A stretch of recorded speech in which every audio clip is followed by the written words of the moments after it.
Hello again. I had a chat with a kind soul this week who was managing a life now forever altered by a close family member's suicide. The Isle of Man government have a suicide prevention strategy.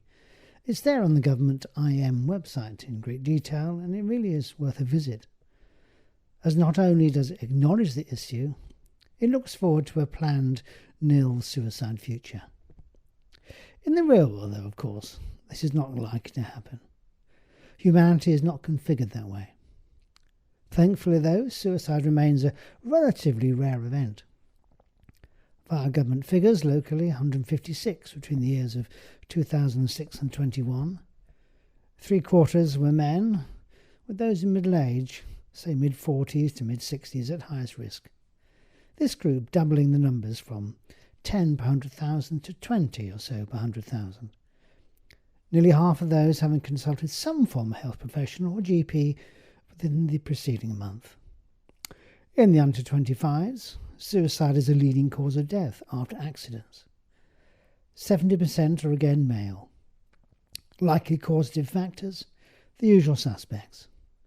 Mental health problems, social isolation, family environment, academic pressures, bullying, often online nowadays of course, relationship issues, substance abuse, often with a background related to childhood experiences of a negative type and/or deprivation. Suicide, of course, is not a diagnosis. It's difficult to sometimes unwrap causations. Only a minority leaving a note or message, and it may be simply impulsive, but sometimes grimly premeditated. All experienced GPs who've been round the block a few times will inevitably have to deal with such souls. And as that huge rock lands in the sometimes previously tranquil family pond, the ripples that will resonate through that set of individual lives forever. Risk factors in adults, though, slightly mirror those in teenagers. A past history of attempts or self-harm. Mental health disorders such as obviously depression, some types of personality disorder, psychotic illnesses such as bipolar disorders or schizophrenia, and again substance abuse or alcohol dependency. Sometimes there's a family history of suicide, almost making the event something inevitable in that person's psyche. Lots of protective factors, though, do exist. Classically, a strong sense of faith, be it religious or otherwise. Family support, a network, having children at home living with you, or a need to care for others deeply ingrained.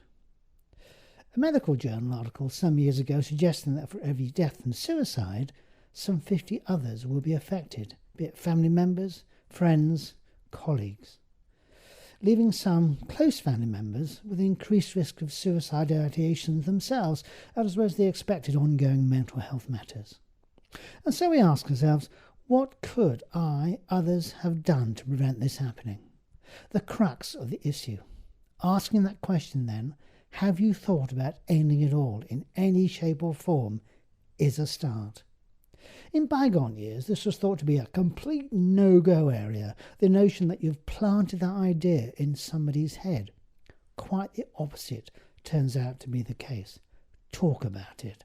It opens a gaping hole in the psyche, sometimes allowing discussions to flow, just even a tiny nugget to move.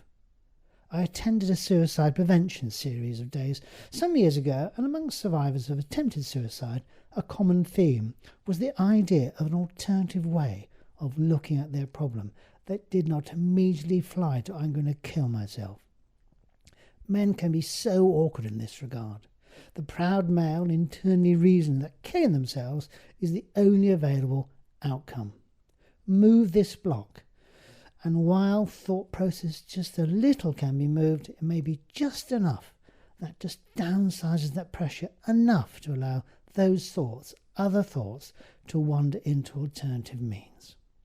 Going back to my kind soul in the surgery, I was given a little tiny set of cards, bedecked with short messages such as, "It's okay not to be okay," with some contact numbers, e.g. the Isle of Man Mental Health Service Crisis Team or CRT, 642-860.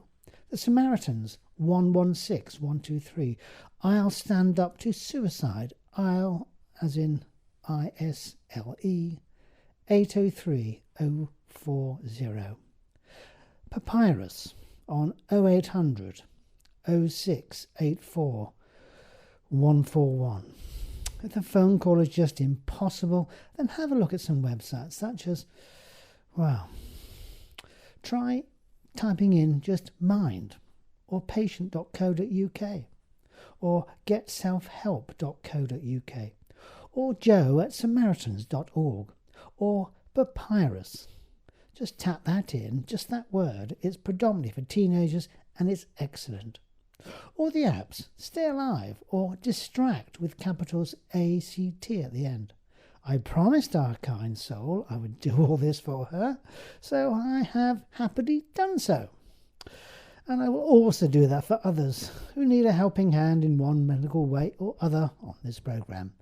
Until next time then, goodbye to that person. Thanks.